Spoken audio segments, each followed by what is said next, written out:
Hello everyone. तो हम आज बात करने वाले हैं पवन सिंह जी और चांदनी सिंह का एक बहुत ही बेहतरीन सॉन्ग के बारे में, जिसका पोस्टर आ चुका है। और इस गाने को लिखे हैं विजय चौहान जी और इसमें म्यूजिक है विक्की बॉक्स जी का।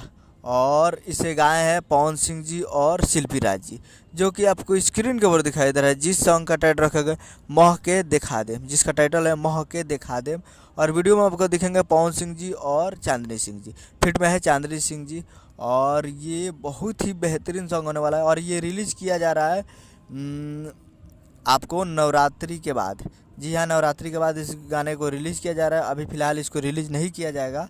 और ये इसका टीजर रिलीज हो चुका है, तो आप टीजर जाकर speed records present Bhojpuri YouTube channel पर जाकर देख सकते हैं। तो speed records present Bhojpuri YouTube channel पर जाइए और जाकर फुल टीजर को देखिए और फुल वीडियो नवरात्रि बाद। तो उम्मीद कर रहा हूँ कि ये वीडियो आपको अच्छा लगा हो, तो चैनल को सब्सक्राइब ब्लैक ताकि ऐसे खेसारी लाल यादव जी और पवन सिंह जी का लेटेस्ट न्यूज़ लाते रहे। और वीडियो अच्छा लगा हो तो वीडियो को एक लाइक कीजिए और चैनल को सब्सक्राइब कीजिए।